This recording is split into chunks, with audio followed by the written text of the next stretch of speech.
Hello everyone! For today's vlog, andito kami ngayon sa Armona, Cavite sa bahay ng pinsan ko dahil ngayon ay meron nga kaming family gathering dahil magre-reunion nga kami. So ang una naming pupuntahan ngayong araw na ito ay sa may tourist farm sa Naik, Cavite. At ngayon nga ay nasa van na kami, pupunta kami ngayong umaga. Bali 3 van kami na magpamilya na pupunta doon. Galing pa po yan sila sa probinsya po ng Iloilo.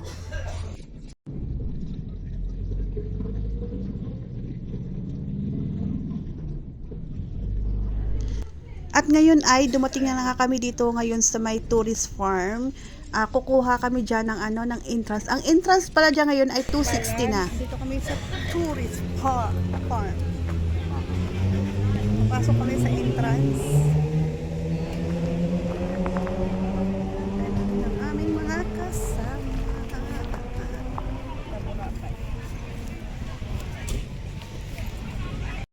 Farm.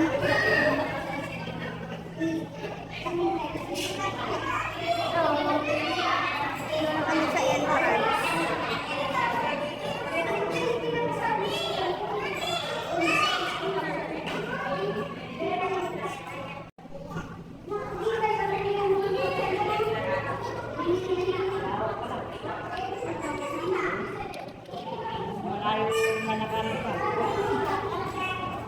So nga, ito na nga at nakapasok na nga kami dito sa loob at mag-uumpisa na tayo nito maglakad-lakad at mag-picture-picture. So ang una naming nakita diyan ay yung Paris, yung tower ng Eiffel Tower na doon na tinatawag nila. So mag-umpisa na kaming maglakad-lakad diyan. Malawak din pala diyan sa sa loob. Ito pala yung nakikita ko sa Facebook na yung mga iba't ibang lugar na makikita mo dito. Enter na kita sa Singapore. Oo, airplane na agad. I do not enter. Why? Ayan dapat doon tayo magpa-picture sa pero walang enter.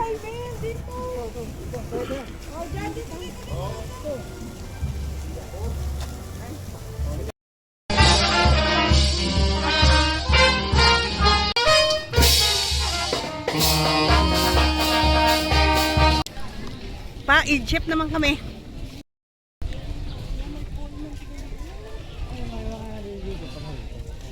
Pupunta na naman kami Egypt.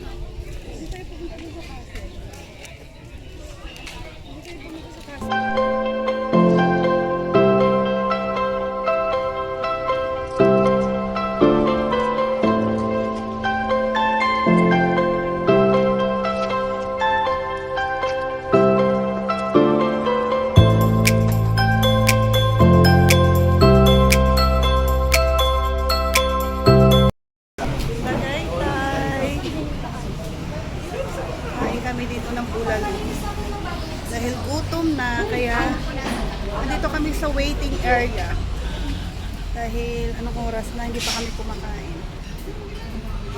Lilipot-lipot kami dito sa Tagaytay. Ito din sa babaan.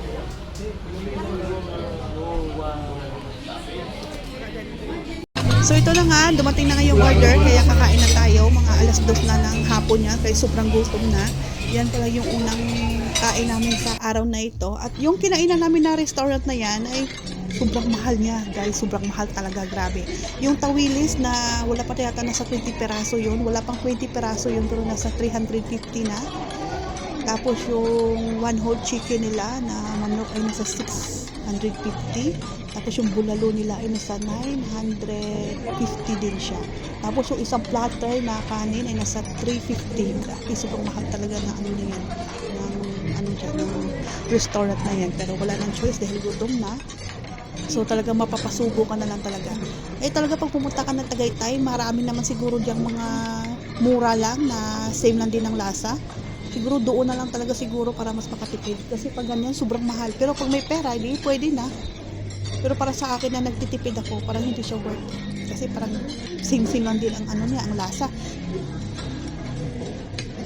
So ayun na nga, pagkatapos namin kumain sa restaurant na yon, kunting pahinga lang and then umalis din kami kaagad dahil nga ngayong araw na ito marami kaming pupuntahan. Ang susunod namin na pupuntahan ngayon ay sa Picnic Grove dahil nga may mga kasama kaming bata, doon muna kami magpapatunaw ng mga kinain namin. At dito pala sa lugar na ito, dito pala makakabili ng mga maraming pasalubong, mga bag, damit. Dito pala yun kasi kanina yung tita ko ay naghahanap kung saan daw nakabili ng t-shirt. So dito pala yun. Marami ditong mga pasalubong na mga bag, yung may mga tagaytay na mga damit, at saka yung mga pagkain. Depende sa klase ng makakain-kain ninyo. Tsaka pwede magdala ng pagkain din sa sa loob. Pwede ka siguro magdala ka na lang siguro ng banig or basta yung uupuan ninyo ng mga sapin. Kasi may nakita ako diyan, may mga dala sila, ang dami nilang mga pagkain. Pwede lang pala na magdala. So ako, bumili na ako dyan sa labas ng yung makakain-kain ng mga anak ko. At umupo lang kami doon sa may doon sa may baba. At saka meron din pala dyan mga kubo-kubo. Kasi nung last na pinunta ko dito, matagal na panahon na pumunta ko dito, wala pa yan, wala pang mga ganyan. At saka yung basta ang laki talaga ng pinagbago niya, kahit ako nagulat ako nung pumunta ako diyan. Sobrang nag-enjoy kami sa sa lugar na ito. Sa lahat ng pinuntahan ko, ito yung pinaka nag-enjoy ako kasi nakaka-relax siya. Makikita mo talaga yung magandang tanawin sa na ito. Tsaka nung pumunta kasi kami dito, parang pahapon na siya, kaya hindi siya masyadong mainit. Kaya nag-enjoy talaga kami. You say slow down. I don't like to move too fast. It drowns the truth with things that are not real, and I really want us to be real with love that lasts. In the past I messed up, gave too much.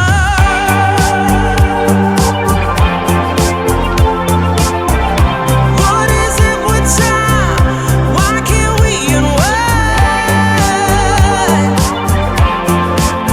And all the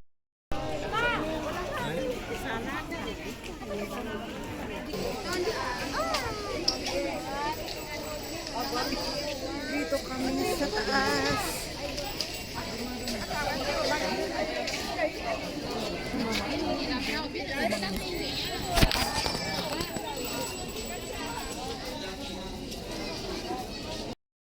Dito sa may view deck, meron din pala ditong mga paninda na mga pasalubong. Mura lang dyan, siguro mga 5 for 100.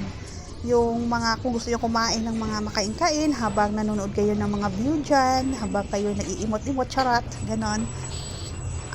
Dyan, bumili kayo dyan. Tapos meron ding restaurant sa katabi niyan, pero hindi ko lang alam kasi kung ano yung pangalan sa restaurant na yon. So, akit ka lang dyan sa taas, tsaka mag-view ka, ganyan, at tsaka mag-picture-picture ka dyan para makuha ka ng magandang view. At inaabot na nga kami ng gabi dyan at nagpaplano na nga kami umuwi. Dapat pupunta pa kami ng Sky Ranch, pero hindi na kami natuloy dahil nga yung mga tita ko pagod na sila. So, uwi na lang dahil hindi din naman mag-enjoy kung sobrang pagod. At least ngayong araw na ito, nag-enjoy